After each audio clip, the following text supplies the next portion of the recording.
Ya, hermano, gracias. Hoy día es la última parte de Mateo 4 del 1 al 11 y vamos a ver los versículos 10 y 11. Hoy día cerramos este párrafo, eh, que espero que haya sido muy útil para nuestras vidas. Para mí lo ha sido. Les leo el versículo 10, que dice: Entonces Jesús le dijo: Vete, Satanás, porque escrito está: al Señor tu Dios adorarás y a Él solo servirás. Padre bueno, eterno y misericordioso Señor, damos gracias, Señor, por su palabra. Gracias, Señor, por congregarnos. Gracias, Señor, por su misericordia.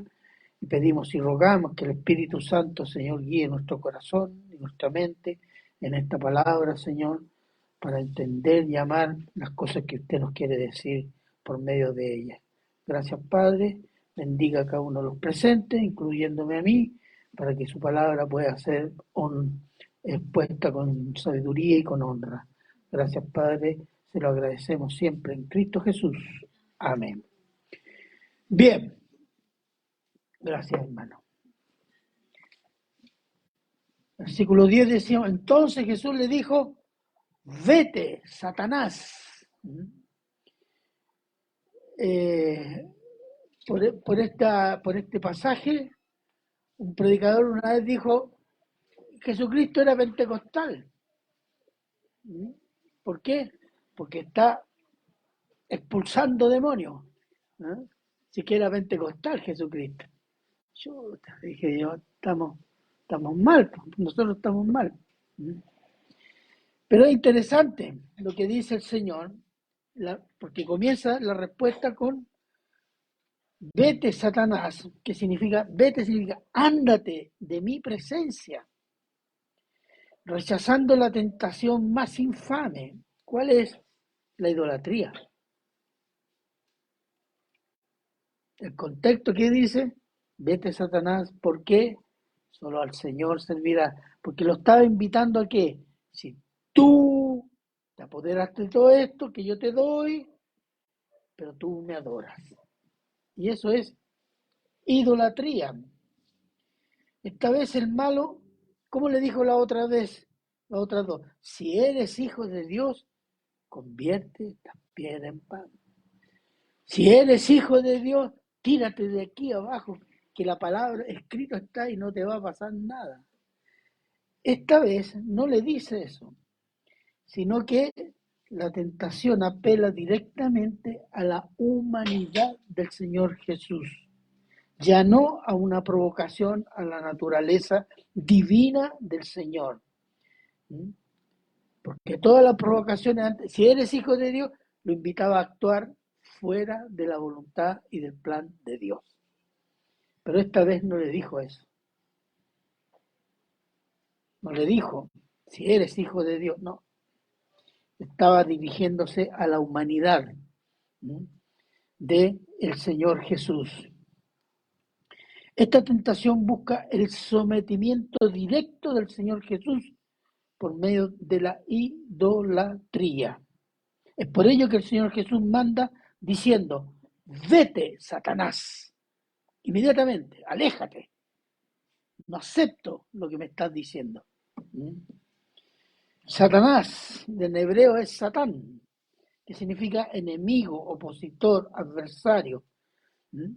Y la palabra sinónimo, que sería todo eso, sería tropiezo. Es un tropiezo, o hace tropiezo. Cuando el malo es tropiezo, el Señor Jesús manda y ordena al malo: vete, Satanás.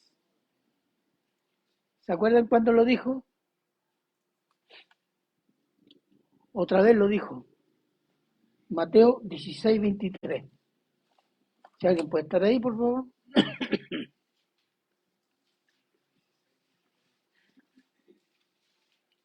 Mateo 16, 23.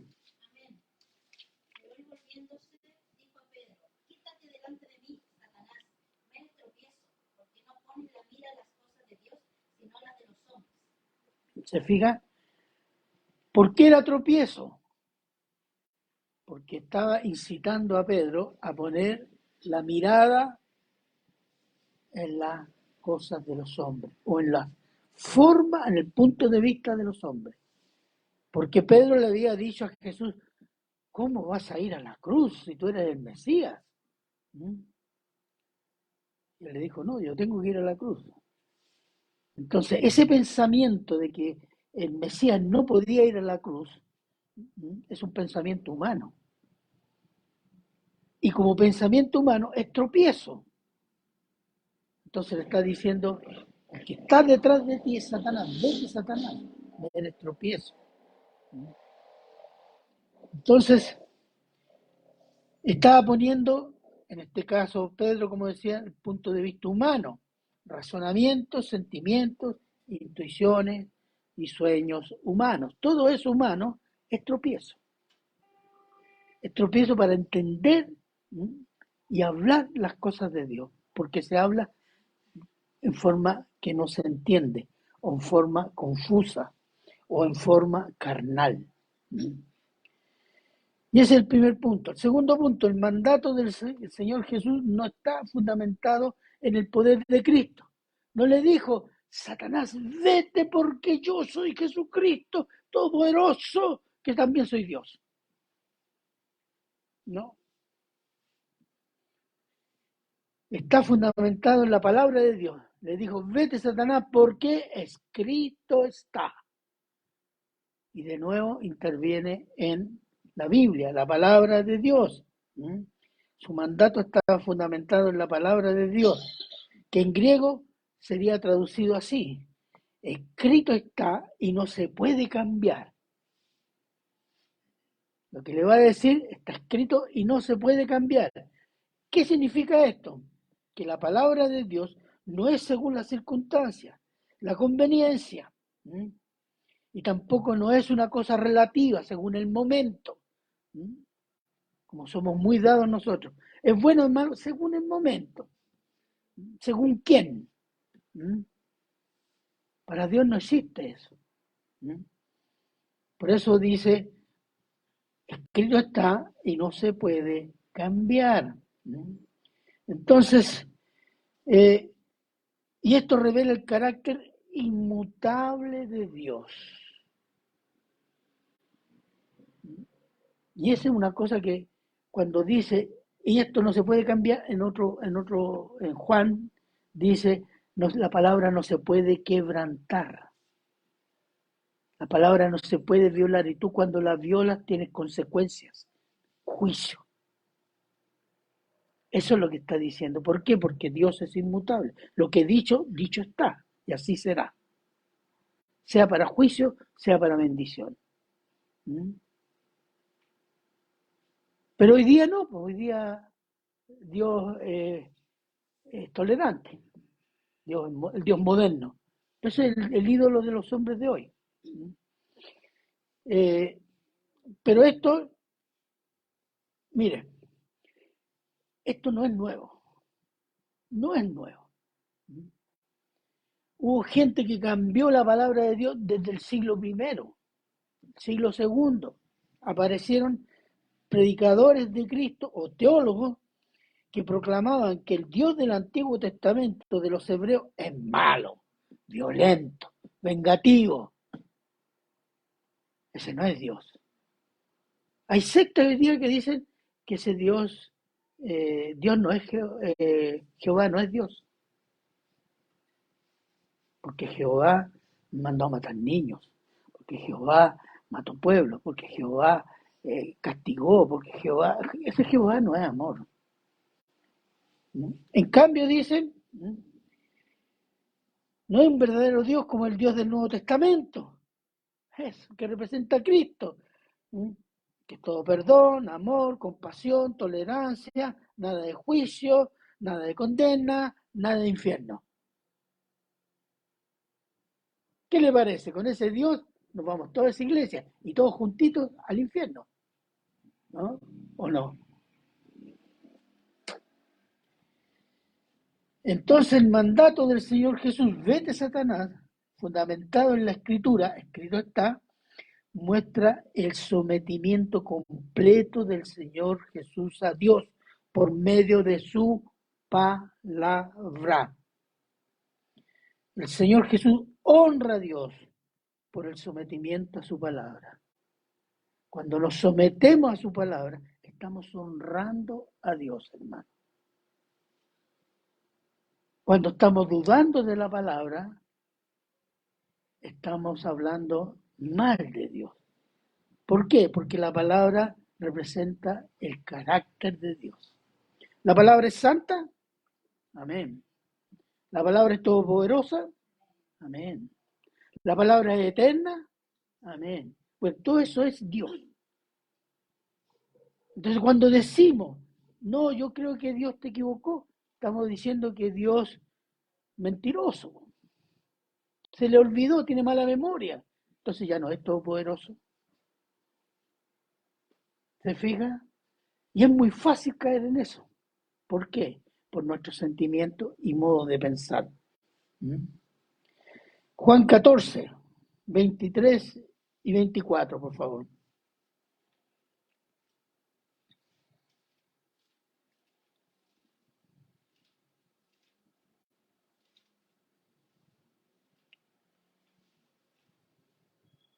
Respondió Jesús y le dijo: el que me ama, mi palabra guardará, y mi Padre le amará, y vendremos a él y haremos morada con él. El que no me ama, no guarda mis palabras, y la palabra que habéis oído no es mía, sino del Padre que me envió. ¿Cuál es la centralidad de Jesús? La palabra. La palabra, hermanos. Jesús muestra la centralidad de la palabra de Dios para tener una relación con Dios. Y esa relación con Dios, por medio de la palabra revelada, es dada por el poder del Espíritu Santo, el cual es autor de las Escrituras, y la palabra es su espada. Entonces, si somos cristianos y tenemos el Espíritu Santo, deberíamos aprender cada día más, no solo de la palabra, amar la palabra. Amar conocer a Dios por su palabra. La palabra tiene dos utilidades. Una, crecer espiritualmente, en santidad, etc. Y lo otro es defensa, como lo está haciendo el Señor Jesús. Honró a Dios defendiéndose no con los atributos de Dios, con la palabra de Dios, que tenía Jesucristo y tenemos nosotros también. ¿O no? Tenemos, ¿cuántas versiones bíblicas? Ahí la tenemos. Tenemos el Espíritu Santo para entenderla. Bueno, esforcémonos. Veamos Efesios 6:17, cortito.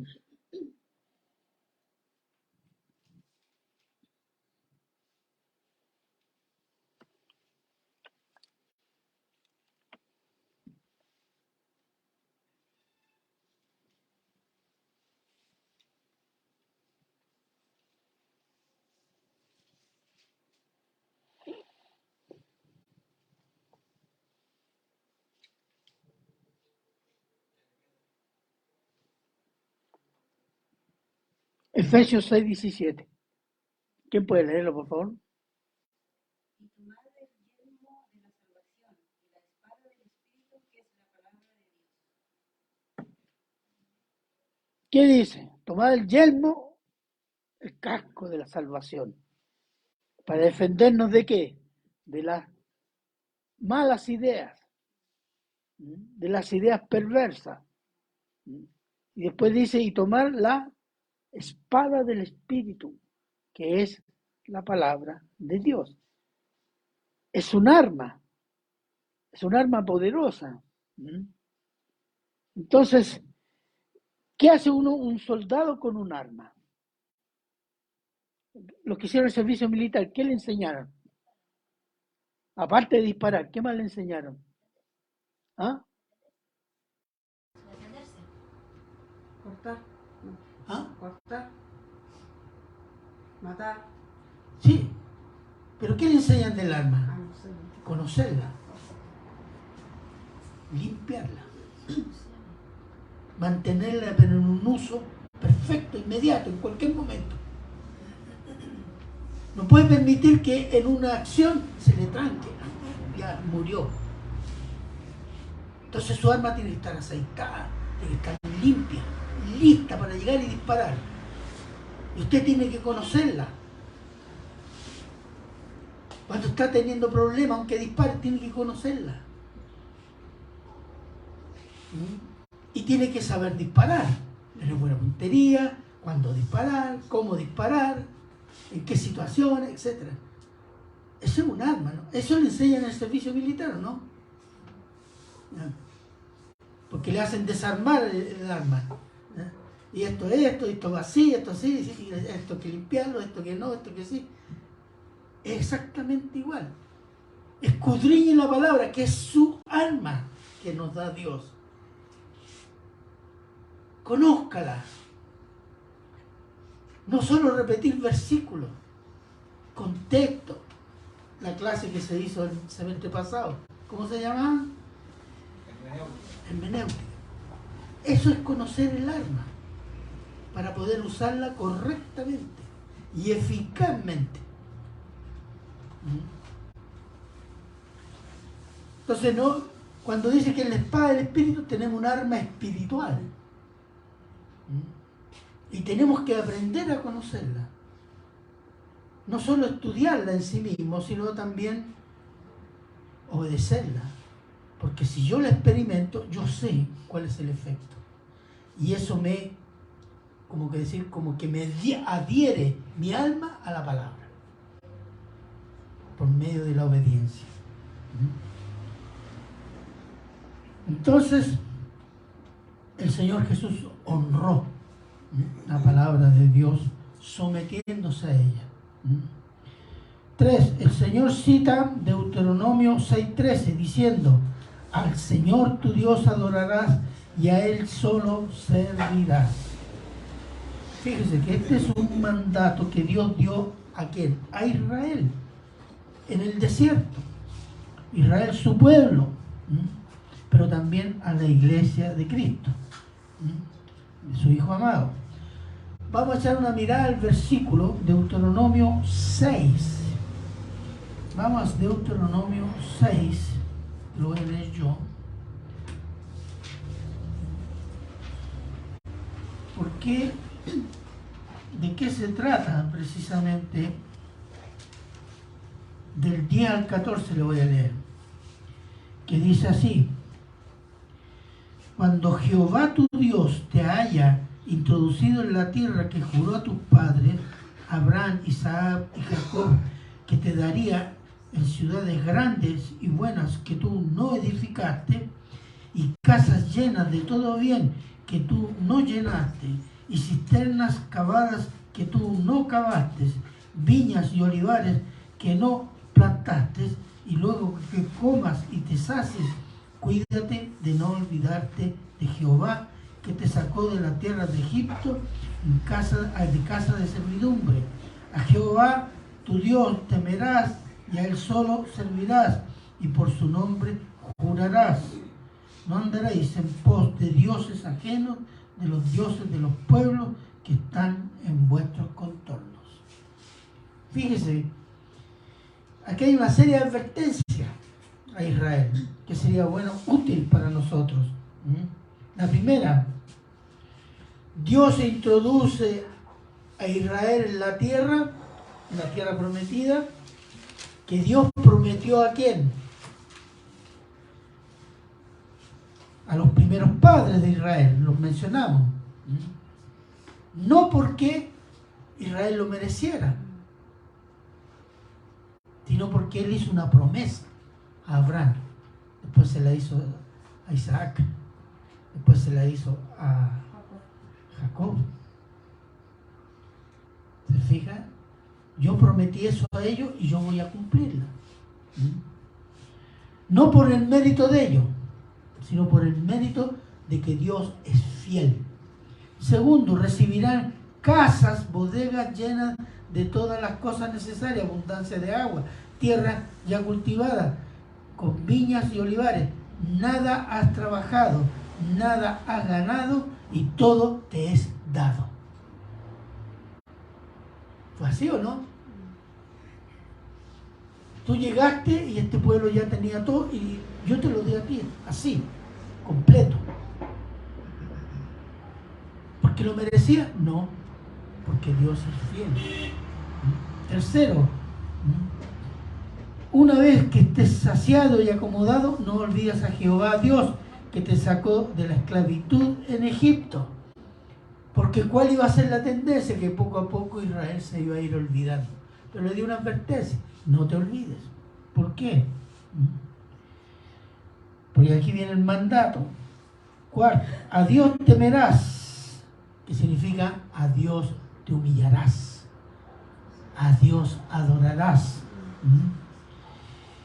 a Él solo servirás, no a Él y otro más, o al otro, y segundo punto, o en segunda prioridad, a Jehová Dios, y por su nombre jurarás.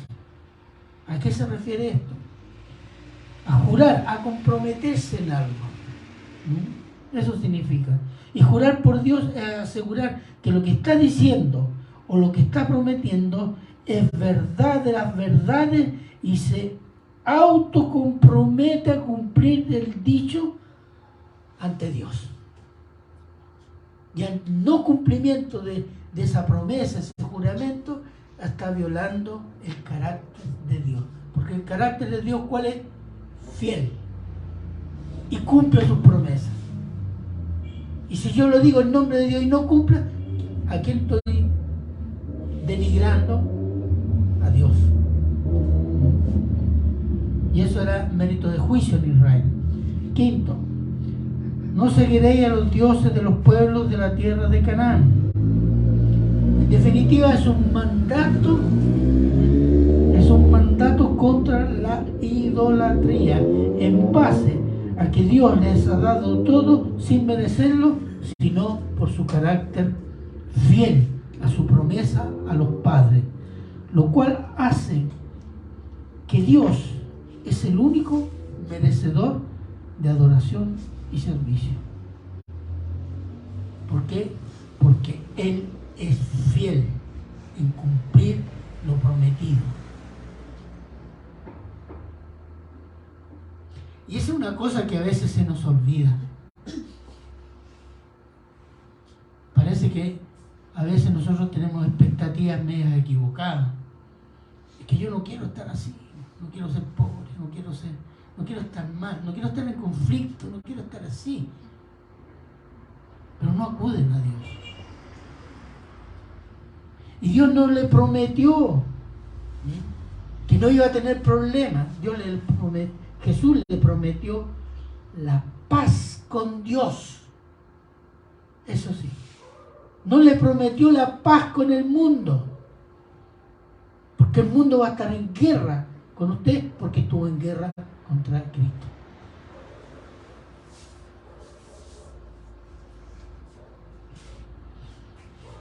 Entonces, esta es una seria advertencia a Israel contra la idolatría.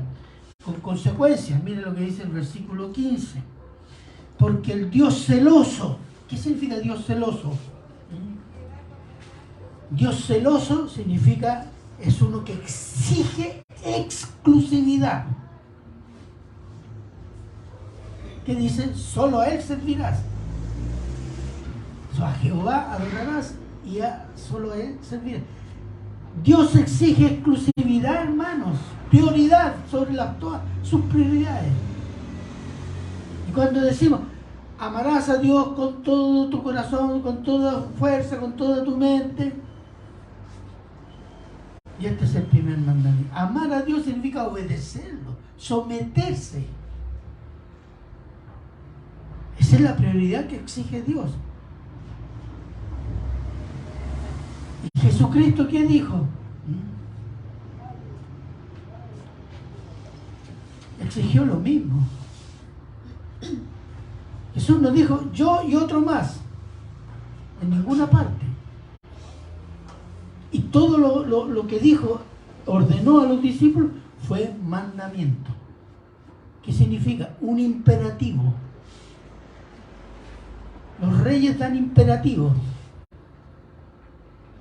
Es decir, se obedece o se obedece, no hay vuelta. Entonces,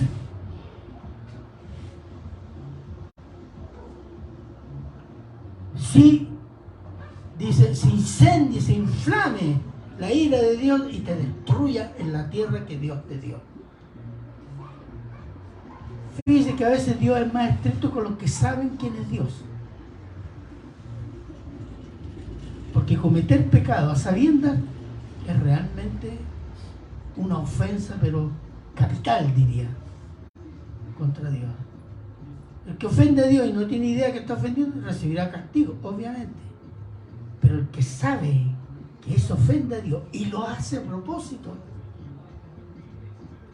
hermano, yo hago así nomás. Porque para Dios es mucho peor.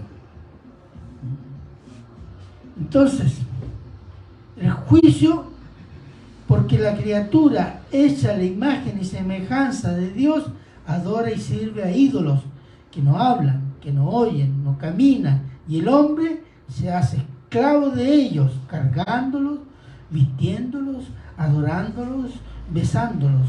Pero hay un mandato contra la idolatría también en el Nuevo Testamento. De los 3 o 4 versículos que encontré, elegí uno, 1 Corintios 10, 14.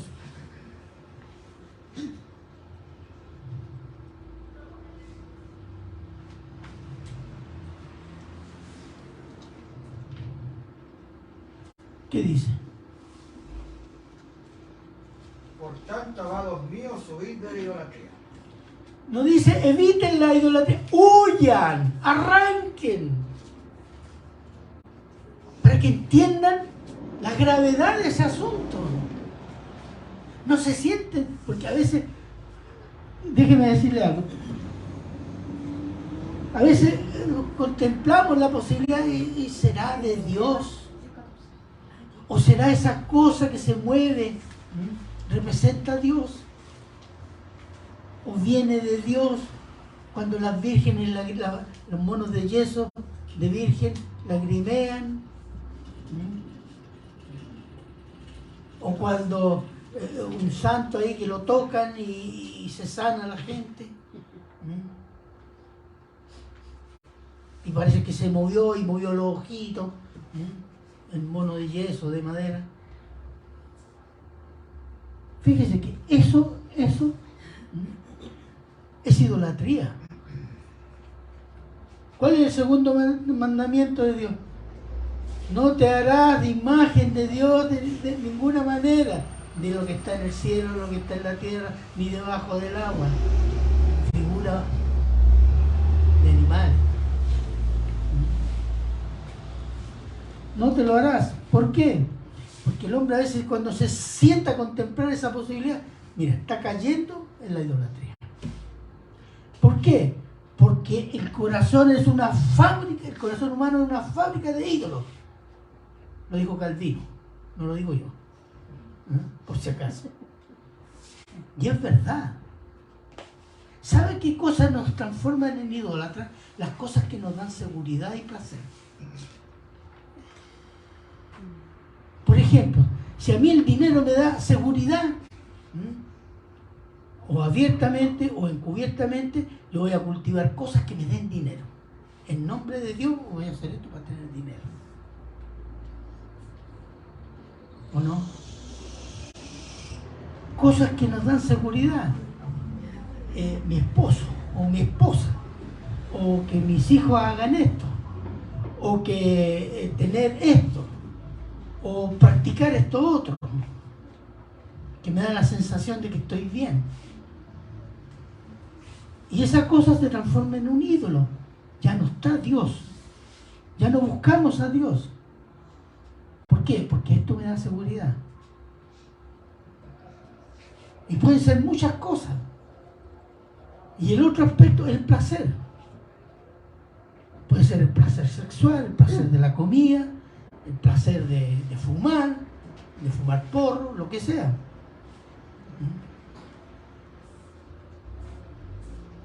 ¿Por qué? Porque me siento bien, me siento grande, como el curadito que se cree dueño del mundo cuando está borracho. Y yo aquí, yo allá, yo hago esto y aquí, allá. Y da esa sensación de seguridad, el placer. ¿Entiendes? Y cuando eso lo transformamos en ídolo, nuestra vida está destruida. Aunque pueden ser cosas buenas, pero eso destruye, porque son todas pasajeras.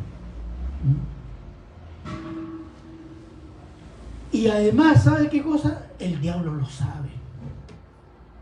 Sabe que nuestro corazón es una máquina que fabrica ídolos. Y él está proveyendo siempre para nuestros corazones.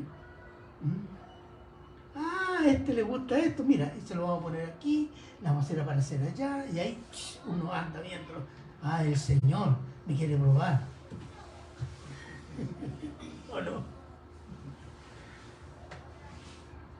El diablo persevera en tentar. Si nosotros fuéramos con el diablo, perseverar en la palabra, no tendríamos un problema. Ahora, déjeme explicarle brevemente, como un paréntesis. Yo veo dos tipos de idolatría hoy día. Dos tipos. La idolatría al sol, eso siempre ha existido. Pero hoy día, en el tiempo moderno, llamémoslo así, uno sería el culto a los deseos, pensamientos, sentimientos, voluntad humana, que se expresa, digámoslo, en dos planos, el plano de la iglesia y el plano del mundo. En el plano de la iglesia, sería que los sentimientos, los sueños, que los, ¿cuántos se llaman? Los presentimientos y mis interpretaciones en la escritura, todo eso viene de Dios, cualquiera que sea, aunque se contradiga con lo que dice la escritura. Pero como me viene a mí cuando yo estoy durmiendo, o cuando yo estoy en pensamiento, o cuando de repente, no sé, me viene, o sueño, el Señor me dijo. ¿Dónde está centrado eso? ¿En la palabra? No. Está centrado en el ser humano. ¿Cierto? Entonces, y en otro aspecto de esto es la música cristiana, mayormente, que solo habla de un Dios de amor, de bendición, de perdón. Y nunca canta por la humillación ante Dios, el arrepentimiento, el juicio, el pecado, la condena, la ira de Dios, el infierno. ¿No? La música cristiana, y a veces la música cristiana es más importante que la palabra. Porque hay cristianos que se conocen los salmistas y las alabanzas, pero de la palabra de Dios no entienden ni una coma. Ese es un engaño del diablo, ¿sabes? Y cantan, y yo alabo al Señor, yo soy cristiano. Explícame el Evangelio. Bueno, el Evangelio nos salvamos todos porque decidimos aceptar a Cristo y chao. ¿Y sabe quién se está riendo? A mandíbula batiente, el diablo. Porque Cristo es deshonrado.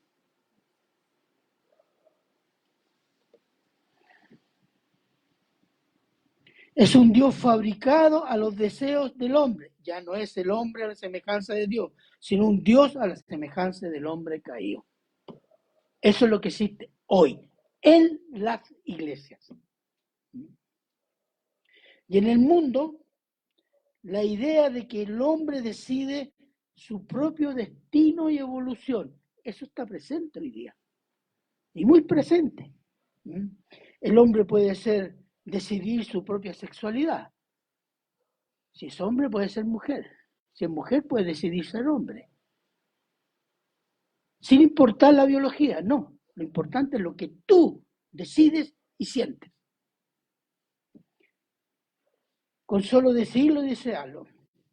Y el hombre puede decidir su propia evolución. con la tecnología, con la ciencia, y eso se llama el transhumanismo. Es el hombre que está decidiendo cómo evolucionar del estado animal de hoy día al hombre eterno, a la inmortalidad. Porque ese es el proyecto, hermano. Aquí no hay un proyecto para sanar enfermedades, no. Eso es secundario.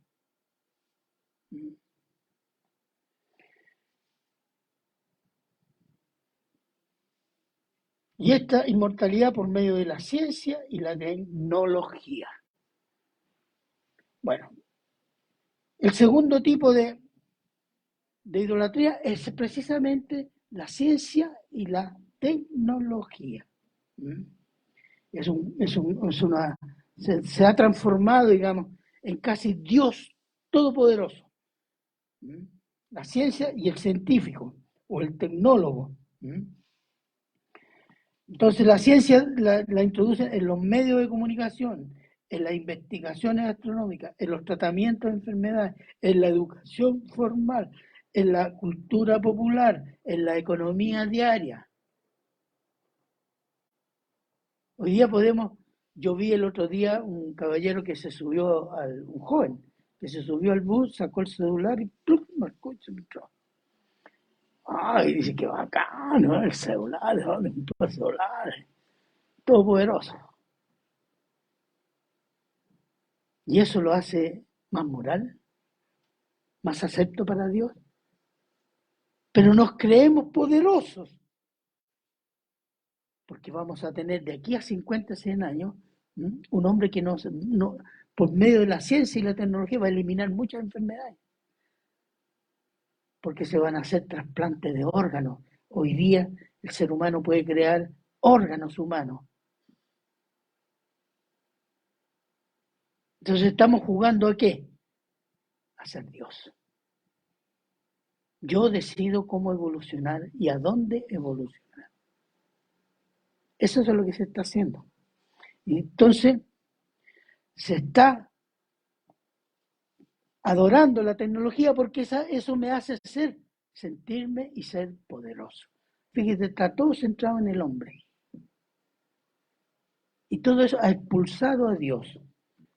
El hombre de hoy, como nunca, está obedeciendo el mandato del diablo. ¿Se acuerda qué dijo el diablo?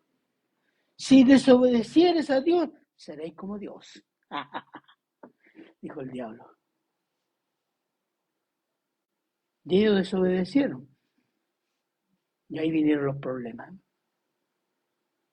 Porque hay engaño en esto. Y el hombre está engañado, cree que va a ser todopoderoso y va a ser la ruina. Va a ser una ruina. Todo lo cual es un engaño que hace e hizo a la raza humana esclava del pecado, de la muerte y del malo. Y que solo Cristo tiene el poder de liberarnos de esa esclavitud y hacer juicio sobre eso. Veamos Levítico 26:30, por favor.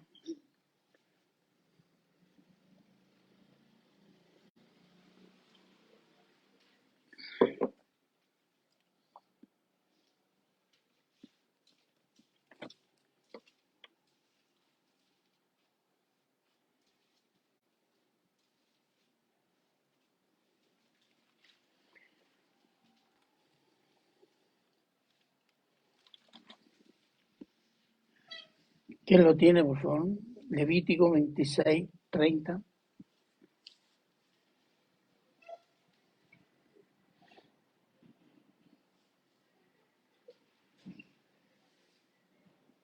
Y destruiré vuestros lugares altos, derribaré vuestros altares de incienso, y amontonaré vuestros cadáveres sobre los cadáveres de vuestros ídolos, pues mi alma os aborrecerá.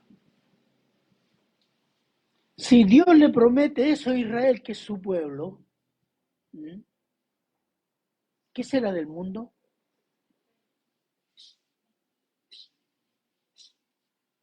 Da miedo pensar lo que va a hacer Dios con el mundo, porque eso se lo está diciendo a Israel. Y el mundo que no toma en cuenta a Dios y adora cualquier porquería y escupe a Dios todos los días, ¿Qué va a hacer Dios? Solo de pensarlo, la imaginación me queda corta, ¿o no? Entonces el juicio el mundo se lo tiene ganado. No es que es un Dios malo, no. Y el juicio va a venir por medio de quién? De Cristo. Porque lo dice en Juan. Porque Él es el Hijo del Hombre y Él hará juicio. ¿Por qué? Porque es el Hijo del Hombre.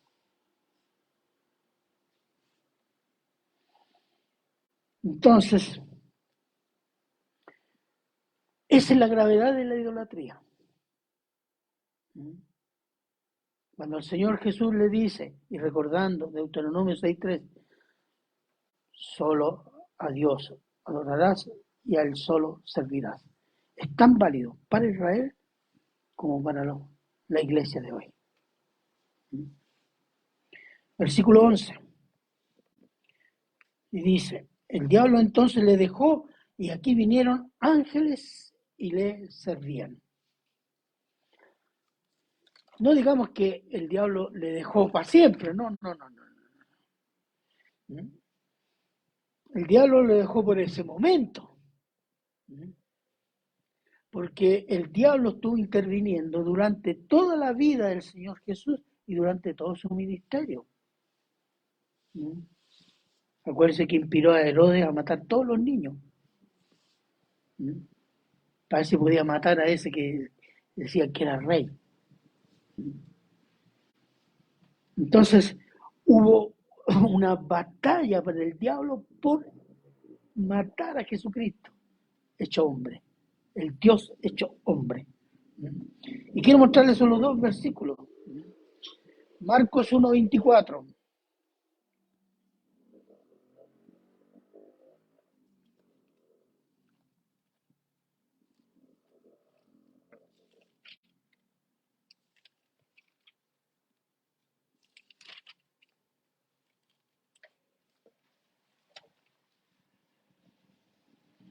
¿Qué dice?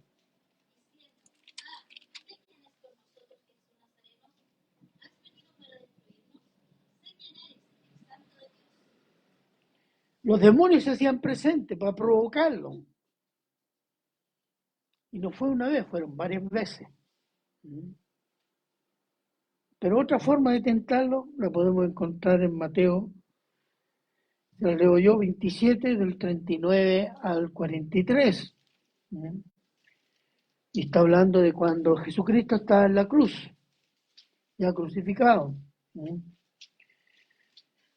Le leo. Y los que pasaban le injuriaban meneando la cabeza y diciendo, tú que derribas el templo y en 3 días lo reedificas, sálvate a ti mismo si eres hijo de Dios, desciende de la cruz. ¿Es una tentación o no? ¿O una provocación? Claro.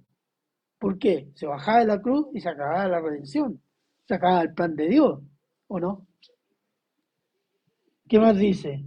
De esta manera también los principales sacerdotes, escarneciéndole, significa burlándose, con los escribas y los fariseos y los ancianos decían, a otros salvó, a sí mismo no se puede salvar. Si es rey de Israel, descienda ahora de la cruz y creeremos en él. Confío en Dios, libérele ahora, si le quiere, porque ha dicho, soy hijo de Dios. Y así, esas son provocaciones. Y durante todo el ministerio, las polémicas que tuvo con lo tentaban, lo provocaban. Mire, la vida del cristiano es exactamente igual. Y eso va a ir creciendo. Cada vez que usted predique, cada vez que usted se diga cristiano, lo van a mirar con más rabia, con más recelo. Antes los toleraban y hasta encontraban hasta simpático el cristianito este. Pero ahora la gente no, hasta se molesta. Más todavía si se pone a predicar, olvídese. Entonces, pero el ministerio del Señor Jesús fue completamente, durante todo el periodo, una constante provocación y tentación. Entonces, los fariseos y sacerdotes, aún a pesar de eso, de las provocaciones de ellos, el Señor logró el propósito de Dios, que era ir a morir en la cruz y pagar por el pecado de los hombres. Y alguien quiero que pueda leer Hebreos 2, 14 al 18.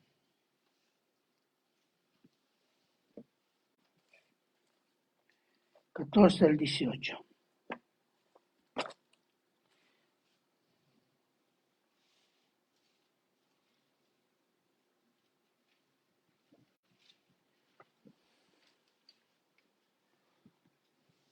Dice, así que por cuanto los hijos participaron de carne y sangre, él también participó de lo mismo, para destruir por medio de la muerte al que tenía el imperio de la muerte, esto es, al diablo, y librar a todos los que por el temor de la muerte estaban durante toda la vida sujetos a servidumbre, porque ciertamente no socorrió a los ángeles, sino que socorrió a la descendencia de Abraham, por lo cual debía ser en todo semejante a sus hermanos, para venir a ser misericordioso y fiel sumo sacerdote en lo que a Dios se refiere, para expiar los pecados del pueblo, pues en cuanto él mismo padeció siendo tentado, es poderoso para socorrer a los que son tentados.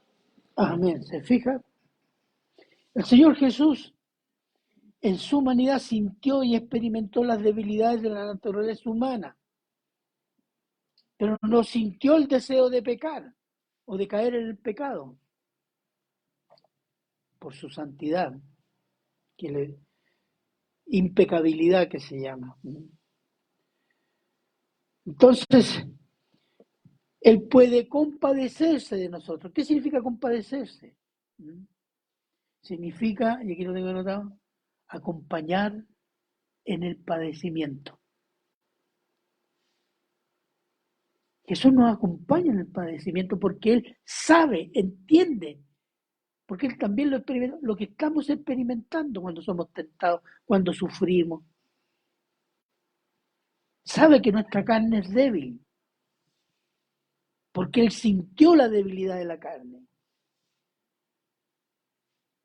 Y por eso es de confianza. Por eso podemos confiar en Él, porque Él sabe.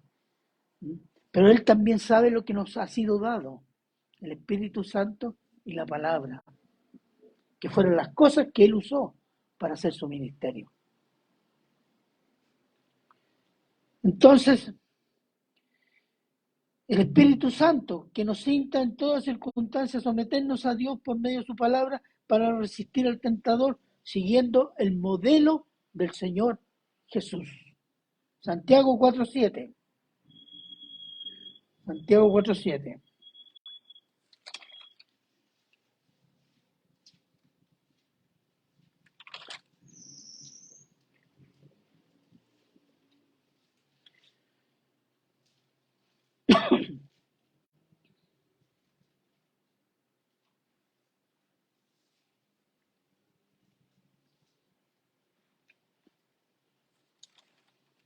Someteos pues a Dios, resistir al diablo y huirá de vosotros. Someterse, ¿qué hizo el Señor Jesús? Se sometió a Dios por medio de qué? De su palabra. Y honró su palabra. ¿Y cómo terminó el diablo? Terminó alejándose. Ahí tenemos el modelo perfecto. Terminó alejando, lo dejó. Ya no cayó ya por ahora. Aunque volvió al ataque después. Mire, y ahí se concluye,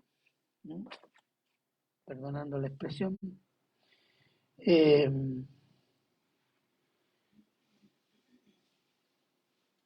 ahí se concluye digamos, la obra de Satanás en ese momento. Y el Señor Jesús sale victorioso. ¿Y qué dice después? Satanás le dejó y ángeles le servían. ¿Qué significa esto? ¿Qué significa que ángeles le servían? Significa que una vez cumplida la victoria del Señor Jesús, los ángeles vinieron y trajeron agua y alimentos y descanso. A servirlo. Porque ahí no habían hombres, no estaban, todavía no existían los discípulos.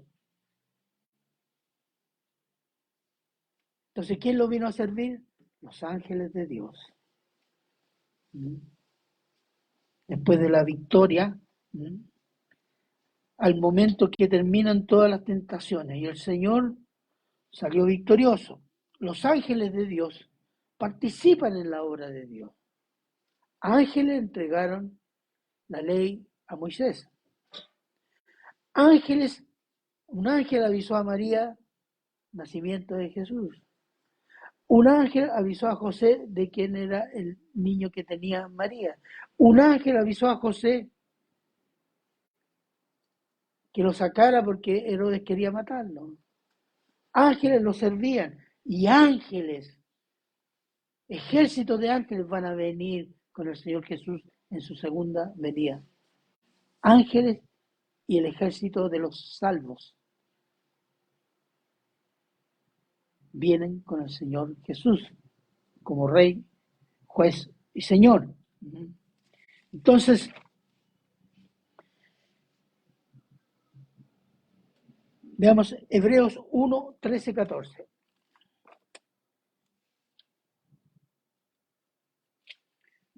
Brevemente. Además, Dios nunca le dijo a ninguno de los ángeles, siéntate en el lugar de honor a mi derecha, hasta que humille a tus enemigos y los ponga por debajo de tus pies. Por lo tanto, los ángeles solo son sirvientes, espíritus enviados para cuidar a quienes heredan la salvación. Exactamente. Los ángeles son servidores de Dios para glorificar a Dios, ayudando a quién? A los salvos. No se trata de tener culto a los ángeles o hablar con tu ángel de la guarda. No, eso es idolatría, eso es satánico.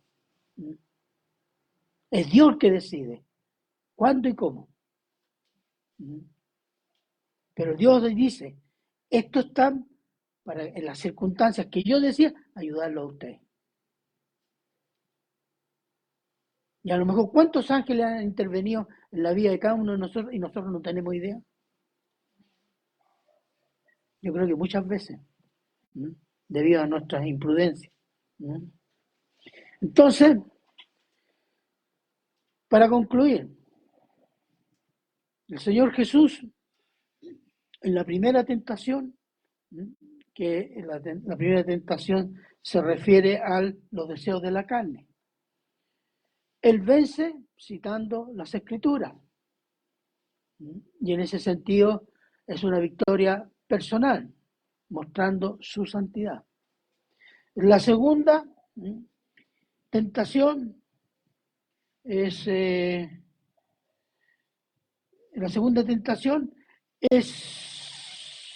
vence los deseos de los ojos.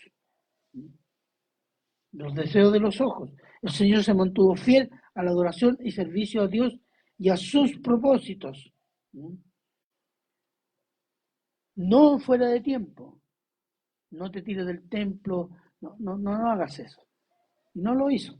Entonces, en ese aspecto, el deseo de los ojos, las cosas que te llaman la atención así y que te van a dar gloria, eso es maravilloso, y yo voy a ser Dios y me voy a adorar. No cayó en eso. Y eso habla de una victoria en el aspecto nacional, y nacional se refiere a Israel, que mostrando su santidad, él tenía todas las prerrogativas legales y los atributos necesarios de santidad para sentarse en el trono de Israel. Y así va a ser en el futuro. Y la tercera tentación es aspecto universal. el aspecto universal, es decir, cuando el Señor Jesús derrota la tentación de adorar o de caer en la idolatría, además de mostrarse santo en sí mismo, santo en ocupar el trono de Israel, santo para redimir hombres y mujeres de todas las naciones. De todas las naciones, y ser Rey de reyes y Señor de señores y juez de los pecadores. ¿Por qué? Porque Él es santo, santo, santo. Hablando de las tres tentaciones.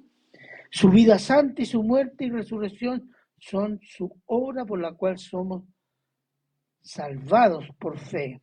Y nos deja un ejemplo que un hombre débil, pero santo, tiene el poder del Espíritu Santo, que está en el creyente, y la palabra de Dios para batallar, para crecer en santidad. Hermanos, nosotros somos salvos por fe en la muerte y resurrección de Cristo. Somos mantenidos en Cristo por el poder del Espíritu Santo. Y somos llamados a crecer en santidad por la palabra de Dios. Y debemos trabajar conscientemente. Estas cosas son dadas, pero cultivarlas, tenemos un llamado a cultivarlas conscientemente. Cuando dice, la palabra dice, orar sin cesar. Cuando dice escudriñar las Escrituras. Cuando dice ir y predicar. Debemos tomar una decisión consciente de hacer eso en la gracia que Dios nos ha dado. Nuestro esfuerzo está en la gracia, en las cosas que Dios nos ha dado. Ya son dadas, cultívelas. No espere que las cosas lleguen espontáneamente, que me va a venir el deseo de orar, de ir a la palabra, de congregar, me va a venir el deseo, y va a venir una nube, y me va a llenar y yo voy a estar volando en la iglesia. No, hermano, no espere eso. Tiene que ir a contrapelo de la carne, por obedecer, por honrar su palabra. Y ese es un acto consciente, de lucha diaria. Porque hay gente que dice, no, yo espero que me dé ganas. No, si no la carne no le da nunca ganas. Por eso dice, negarse a sí mismo, cada día. Entonces, si a Cristo se le dio el Espíritu Santo y la palabra, es lo mismo que se nos da a nosotros. Y podemos cultivarla y crecer y honrar a Dios y hacer la obra que Dios nos encomienda.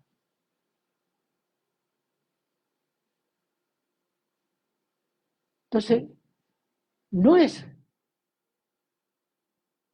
una cosa que yo tengo que esperar, no. Cuando usted ya entendió y entendió lo que tiene, no hacerlo es pecado. Y nosotros pecamos mucho de eso. Digo nosotros y otra iglesia en general. Se peca mucho de eso. Sabiendo lo que tenemos que hacer, no lo hacemos. Por cualquier razón. Hasta los estados de ánimo. Cuando estamos mal del ánimo, no acudimos a Dios. No estamos ahí 1 hora, 2 horas orando y leyendo la Biblia. No, estoy desanimado. Y se nos ha dado todo, hermanos. Nosotros estamos igual que los israelitas que vieron tremendos milagros y después andaban alegando. Nosotros andamos igual.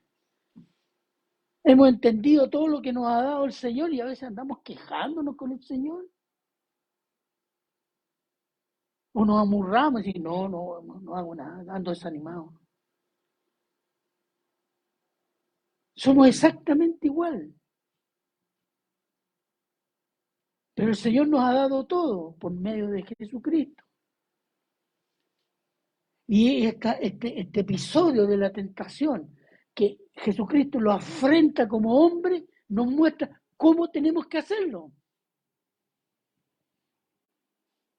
Si alguien dice, yo sigo a Cristo, amén. ¿Y usa la palabra? No, porque el espíritu está contra la palabra, mucha palabra aleja el espíritu. ¿No? Esas son doctrinas del diablo. Porque la Biblia dice que la palabra es la espada del espíritu.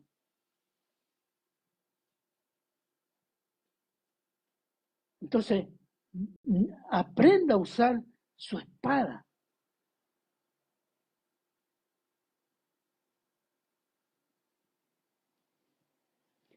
Yo a veces digo, ¿qué más hacer? ¿Qué más? Está el Señor, ya, este es mi pueblo, sí, y le doy y no responde, chuta, ¿qué hago? Plan B de Dios, no, no hay plan B, este es el plan,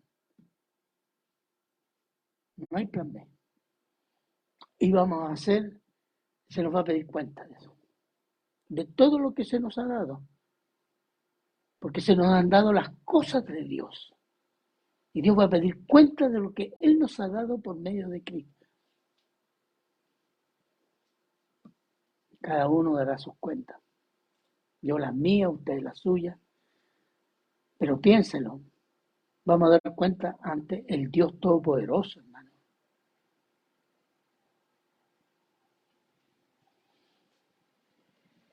Son cosas que tenemos que pensar. No le podemos culpar al diablo. Si al diablo me lo hizo hacer, sí. Porque se la pega el diablo. Pero yo le abrí la puerta. Así que, hermanos, pensemos en estas cuestiones.